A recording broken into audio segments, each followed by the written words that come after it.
जय श्री सीताराम मित्रों, श्रद्धालु सनातन बंधुओं, वंदनीय गुरुजन, वंदनीय भारत माता, वंदनीय संपूर्ण राष्ट्र के सभी विद्वज्जन, आप सबको मैं टीकमगढ़ मध्य प्रदेश से डॉक्टर राजेंद्र मिश्रा प्रणाम करता है। मेरा प्रणाम स्वीकार करें। मैं नरसिंह पुराण की कथा इस समय कह रहा हूँ। कथा सदैव सुनना चाहिए। जहाँ भी हो रही हो वहाँ जाकर सुनना चाहिए या जहाँ उपलब्ध हो वहाँ। भगवान की कथा संपूर्ण पापों का हरण कर लेती है और ईश्वर की कृपा हो जाए तो फिर कहना ही क्या है। हम अपने कर्म बंधनों से के कारण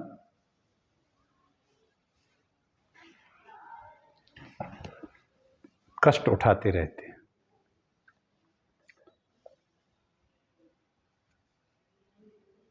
मित्रों, ब्रह्म वैवर्त पुराण में ब्रह्मा जी से पृथ्वी कहती हैं। अभी मैंने वराह पुराण कहा था, उसमें पृथ्वी का और भगवान वराह का बड़ा विलक्षण संवाद है।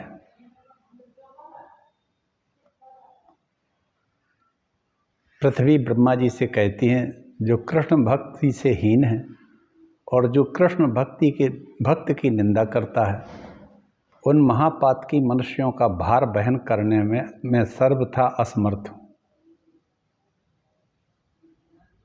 पृथ्वी ने कहा, ये मेरे लिए बड़े भारी भार स्वरूप होते हैं जो भगवान की निंदा करते हैं, जो अपने धर्म और आचार से रहते हैं, नित्य कर्म से हीन हैं, जिनकी वेदों में श्रद्धा नहीं है, उनके भार से मैं बहुत पीड़ित रहती हूँ। जो माता पिता, गुरु, पत्नी, पुत्र, आश्रित वर्ग का पालन पोषण भी नहीं करते, उनके भार वहन करने में पूर्णतः असमर्थ हूँ। आजकल तो माता पिता को कई लोग वृद्धाश्रम में छोड़ आते हैं। पहले तो वृद्धाश्रम नहीं थे। जब हम आज की ये पढ़ाई जो है, क्या कहें इसको, जो झूठ बोलते हैं और जिनमें दया नहीं है तथा सत्य आचरण का अभाव है, असत्य जीवन जी रहे हैं, भ्रष्ट जीवन जीते हैं, गुरुजनों का, देवताओं की जो निंदा करता है, उनके भार से मैं बहुत पीड़ित होती हूँ। जो मित्र का द्रोही है, कृतघ्न है, कृतघ्न सबसे खराब होता है। दुनिया में हर चीज का प्रायश्चित होता है, कृतघ्न का नहीं, कभी नहीं होता है। झूठी बात हमेशा कहने वाला, विश्वासघाती, धरोहर किसी की हड़प ले, उनके भार से मैं बहुत पीड़ित होती हूँ। जो कल्याणमय सूक्तों, सामवेद के मंत्रों, एकमात्र मंगलकारी हरि नाम को बेचते हैं, उनके भी भार से मैं पीड़ित होती हूँ। जो जीवों की हिंसा करता रहता है, मित्रों, अनावश्यक जीवों की हिंसा नहीं करना चाहिए। लेकिन अब तो जीवों की हिंसा पूरे विश्व में हो रही है। जीवों के मांस को बेचा जाता है, निर्यात किया जाता है। ये पहले नहीं होते थे। गुरुद्रोही आजकल तो गुरु को मारने लगे हैं। छतरपुर में तो एक लड़के ने अपने प्रिंसिपल को ही मार डाला। लोभी इत्यादि के भार से मैं पीड़ित रहती हूँ। मूर्ख, जो मनुष्य मूर्ख है, मूढ़ है, पूजा नहीं करता हो, यज्ञ नहीं है, उपवास, व्रत, नियमों का भंग करने वाला व्यक्ति हो, उसके भार से भी मैं पीड़ित होती हूँ। जो पापी लोग गौ, ब्राह्मण, देवता, वैष्णव, श्री हरि और हरि की कथा और हरि की भक्ति से द्वेष करते हैं, उनके भार से मैं पीड़ित रहती हूँ। इस तरह से पृथ्वी माता ने ब्रह्मा जी से कहा, ब्रह्म वैवर्त पुराण में कृष्ण खंड का में की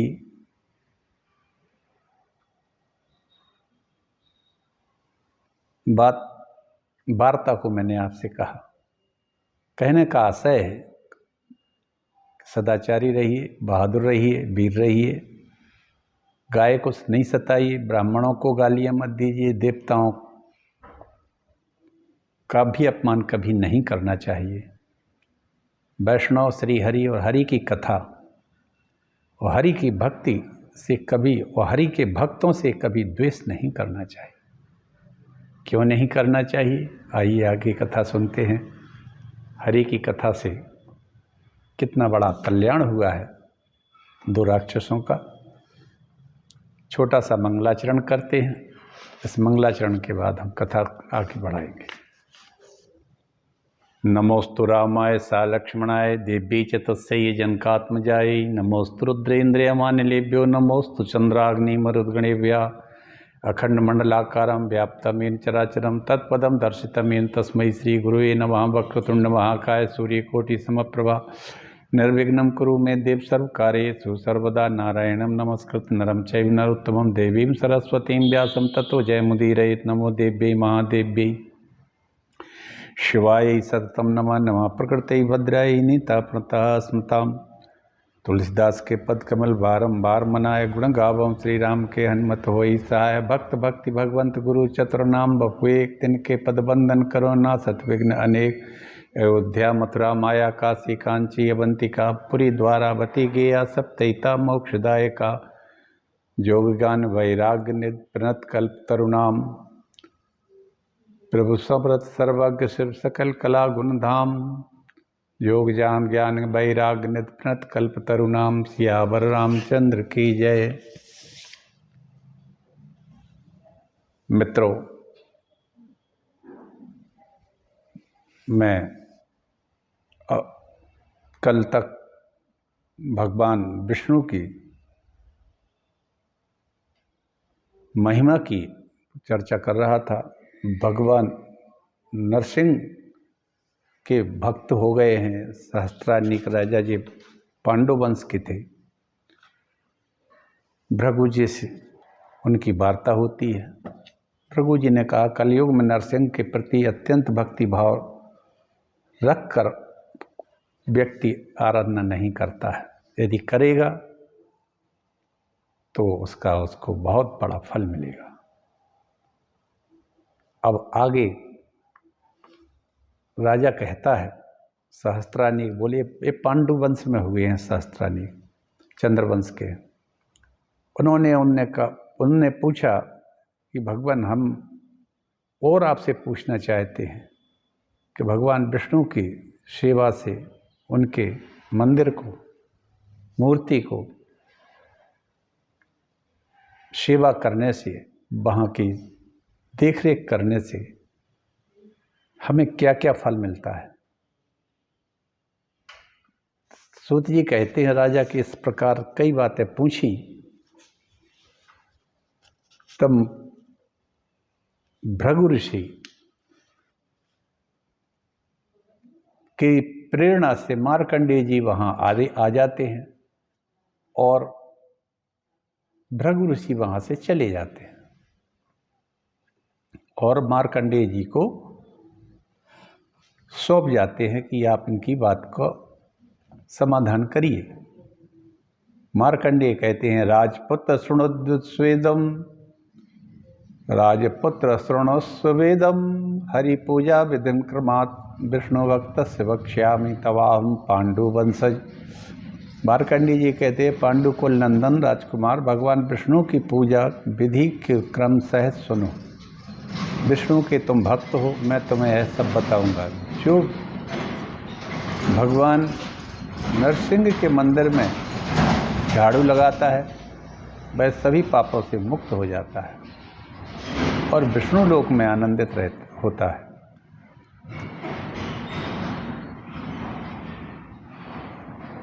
एक मैं तुम्हें प्राचीन सत्य इतिहास सुना रहा हूँ। पूर्व काल में तुम्हारे ही परदादा, तुम्हारे ही वंश में युधिष्ठिर पांचों भाइयों के साथ वन में विचरते थे।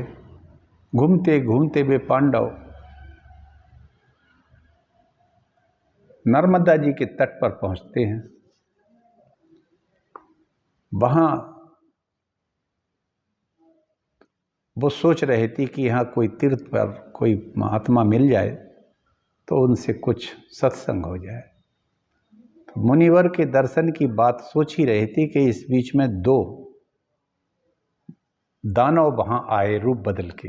एक बहुरोमा नाम का राक्षस था, एक स्थूलशिरा था। पांडवों को आते देख द्रौपदी का उन दोनों ने अपहरण करने की इच्छा से बहुरोमा नामक दानव मुनि का रूप धारण करके वहां आया और कुश के आसन पर बैठकर ध्यान मग्न हो गया। बगल में कमंडल, हाथ में कुश, नासिका के अग्रभाग में का अवलोकन करता हुआ रुद्राक्ष की माला से मंत्र का जप कर रहा था। नर्मदा के तटवर्ती वन में भ्रमण करते हुए पांडवों ने उसको देखा। बहुरोमा राक्षस और स्थूलशिरा। मार्कंडी जी कहते हैं किससे? सहस्त्रानीक से, कि तुम्हारे ही पूर्वज जब वन में विचर रहे थे तब वहाँ ये दो राक्षसों ने इनको देखा और वे इनके सामने इनके दृष्टि पथ में बैठ गए। बहुरोमा महात्मा बन गया, रुद्राक्ष की माला से जप करने लगा। युधिष्ठिर तो धर्मात्मा थे ही। उन्होंने देखा तो युधिष्ठिरों ने भाइयों सहित प्रणाम किया और कहा कि आप नर्मदा के समीपवर्ती परम गोपनीय तीर्थ हमें बताइए। हमने उनसे सुना कि मुनियों का दर्शन धर्म का उपदेश करने वाला होता है। आप हमें धर्म का उपदेश दीजिए। युधिष्ठिर ने कह दिया बहुरोमा नाम के उस राक्षस से। अब तो राक्षस तो ये ताक में ही था। वो द्रौपदी पर उन लोगों का मन आ गया। मित्रों, ये तो घटना है आज से हजारों वर्ष, लाखों वर्ष पहले की। आज भी ये स्थिति है। ये कथानक ऐसे ही नहीं है। उस समय द्रौपदी को हरने के लिए दोनों राक्षस तैयार हो गए। एक मुनि बन जाता है, दूसरा उनको आगे ले जाता है। युधिष्ठिर जब तक उस मायावी मुनि की बात कर ही रहे थे कि स्थूलशिरा दूसरा दानव मुनि के रूप में आ गया और बोला कि मुझे एक व्यक्ति ने मुझे थप्पड़ से मारा है, मेरा सब कुछ लूट लिया है। तब कातर वचन सुनकर पांडव पहले तो हड़बड़ा गए, फिर उसके साथ काफी दूर तक चले गए कि हम देखें तो किसने तुझे मारा है। ततो युधिष्ठिरो अवोचत किम च नो नात्र दृश्यते कृष्णा संरक्षणार्थाय ब्रज व्यावर्तन चार्जुन। युधिष्ठिर ने कहा, हमें तो कुछ भी दिखाई नहीं देता है। अर्जुन, तुम द्रौपदी की रक्षा के लिए यहाँ से लौट जाओ, क्योंकि वो लोग द्रौपदी को उसके पास छोड़ाए थे, बहुरोमा नाम के उस मुनि के पास। तब युधिष्ठिर ने उस गहन के वन के भीतर सूर्य मंडल की ओर, सूर्य भगवान की ओर देखकर पूछ सत्य कहा कि मेरी सत्यवादिता, पुण्य कर्म और धर्म पूर्वक भाषण करने से संतुष्ट होकर देवगण संशय में पड़े हुए मुझको सत्य बात बतला दें कि ये लोग कौन हैं, जे हमें ले आया है यहाँ स्थूलशिरा, कि हम लुट गए हैं, हमें मारा है, पीटा है, यहाँ तो कोई दिखाई नहीं दे रहा। तब आकाश में एक शब्द होता है और कहा कि ये आपके पास जो खड़ा है यह कोई मुनि नहीं है, ये दैत्य है, स्थूलशिरा नामक। मुनि तो सुखपूर्वक है, उन पर किसी के द्वारा कोई उपद्रव नहीं है, यह तो इस दुष्ट की माया है। तब भीम ने उसको भागते हुए पकड़ लिया और दोनों में बड़ा भीषण युद्ध होने लगा। दोनों रौद्र रूप हो गए और भीम ने उस वन में बड़े कष्ट से उस स्थूल मस्तक का छेदन कर दिया। उसका नाम स्थूलशिरा था। उसका सिर बड़ा भारी विशाल था और वो भीम के द्वारा मारा गया। अर्जुन तुरंत लौटते हैं, वहाँ देखा कि वो बहुरोमा नाम का जो दैत्य बैठा था, मुनि बना, वो द्रौपदी को उठा के ले जाने लगा। अर्जुन ने एक बहुत जोर से आवाज़ लगाई, वो खड़ा हो गया और चतुर्भुज रूप बना खड़ा हो गया। अर्जुन समझ नहीं पाया। अर्जुन ने समझा भगवान कृष्ण की कोई माया है। अर्जुन ने उससे कहा कि तू है कौन भैया, तू तो चतुर्भुज है, तो क्या भगवान ही है क्या, विष्णु का स्वरूप। तब उसने कहा कि भाई मैं इस समय तो दैत्य हूँ, मैं जयध्वज नाम का विख्यात राजा हूँ भगवान नारायण की कृपा से।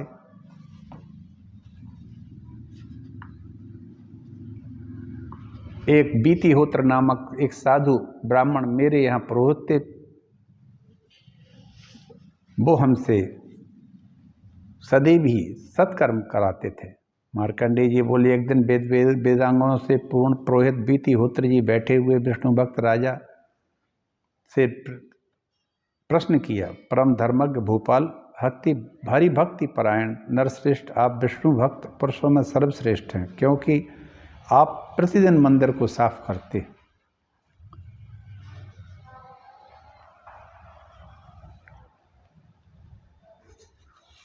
इसका फल बताइए। तो जयध्वज राजा बोले, इस पर आप मेरा पूर्व जन्म का चरित्र सुने। तो जयध्वज बोलते हैं अपने पुरोहित जी से कि विप्रेंद्र, पूर्व जन्म में रैवत नाम का ब्राह्मण था और मैं सदा ही यज्ञ का अधिकार जिनको नहीं था उनसे यज्ञ कराता था। मैं चुगली भी करता था, निर्दयी था और मांस मद्य इत्यादि का विक्रय भी करता था, निषिद्ध कर्मों का आचरण करता था। इसलिए मुझे सभी ने त्याग दिया था। मैं पराई स्त्री और पराये धन का भी हड़प करता था, प्राणियों की हिंसा किया करता था, सदा ही मद्य पीता, मैं शराब पीता था, प्रतिदिन पाप में लगा रहता और लूटपाट भी करता था। एक दिन कुछ ब्राह्मण की पत्नियों को पकड़कर मैं उन्हें लूटने के उद्देश्य से ठाकुर जी के मंदिर में गया। वहाँ मैंने मंदिर को कुछ साफ किया। यद्यपि मैंने अपनी पापपूर्ण वासना करने के लिए मंदिर को साफ किया था, दीप जलाया। भगवान विष्णु में भोग की इच्छा से ठहरा हुआ था, विष्णु मंदिर था, वो खंडहर पड़ा था। उसी समय वहाँ दीपक देखकर नगर के रक्षक आ गए। उन्होंने मुझे शत्रु समझ के मेरा मस्तक काट दिया। भगवान के पार्षदों से युक्त दिव्य विमान पर आरूढ़ में गंधर्वों द्वारा यशोगान करता हुआ स्वर्ग लोक को चला गया। चतुर्भुज पुरुष कहता है, इस प्रकार मैंने दिव्य रूप धारण करके स्वर्ग से चंद्र वंश में जयध्वज नाम के विख्यात कमल के समान नेत्र वाला मैं राजा हुआ। उस जन्म में मृत्यु को प्राप्त होकर मैं स्वर्ग को चला गया। एक बार नारद मुनि को देखा, परंतु देखने पर भी मैंने उनको प्रणाम नहीं किया और नारद जी की अवहेलना की और उनकी हंसी भी उड़ा दी। उन्होंने शाप दे दिया कि तू राक्षस हो जा। उन ब्राह्मण के दिए हुए शाप को सुनकर मैंने क्षमा मांगी तो नारद जी बोले, राजन, जिस समय बुद्धिमान धर्मपुत्र युधिष्ठिर की भार्या का हरण करके तुम रेवा नर्मदा जी के तटवर्ती मठ में चले आओगे, उस समय तुम्हारी शाप से मुक्ति हो जाएगी। अर्जुन, मैं वही राजा जयध्वज हूँ। इस समय भगवान विष्णु के स्वरूप को प्राप्त हुआ हूँ। अब मैं निश्चय ही बैकुंठ को चला जाऊँगा। मार्कंडेय जी कहते हैं, धर्मपुत्र युधिष्ठिर के देखते देखते राजा जयध्वज विष्णु लोक को चले गए, जहाँ लक्ष्मी जी के साथ भगवान विष्णु विराजमान रहते हैं। यह है विष्णु मंदिर के बुहारने, साफ लीपने पोतने की महत्ता प्राप्त होने का वर्णन है। राजा जयध्वज ने पूर्व जन्म में काम के वशीभूत होकर जिस कर्म को करने में ऐसी दिव्य संपत्ति प्राप्त कर ली, उसी को यदि भक्तिमान और शांत पुरुष करे तथा भली भांति भगवान का पूजन करे तो उनको प्राप्त होने वाले फल के विषय में क्या कहना। सूत जी कहते हैं, मार्कंडेय जी को उपर्युक्त वचन सुनकर पांडु वंश में उत्पन्न राजा सहस्त्रानीक भगवान के पूजन में लग गए।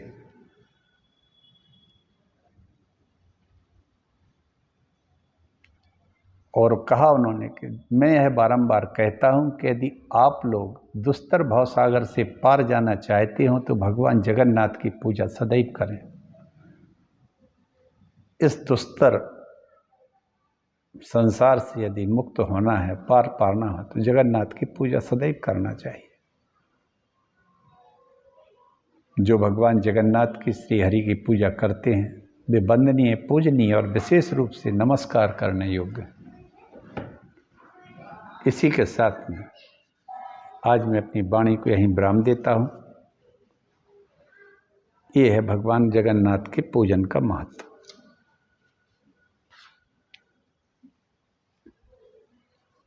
जय श्री राम मित्रों। 33वां अध्याय पूरा हो गया। अब कल 34वां अध्याय की कथा कहूँगा। भगवान विष्णु के पूजन का फल और महात्म आगे भी है, कल भी कहूँगा। इस तरह ये दोनों राक्षस स्थूलसरा और बहुरूमा दोनों मुक्त हो गए, लेकिन आजकल तो उस समय तो द्रौपदी को बचाने के लिए अर्जुन जैसा सूरवीर थे, आज की स्थिति बहुत कष्टदायी है। भगवान नरसिंह सबकी रक्षा करें। नरसिंह पुराण धीरे धीरे अपनी पूर्णता की ओर बढ़ रहे हैं। आप सबसे आज्ञा चाहूँगा, अपनी वाणी को विराम देता हूँ। भगवान नरसिंह सब पर कृपा करें। बोलिए लक्ष्मी नारायण भगवान की जय। हर हर महादेव।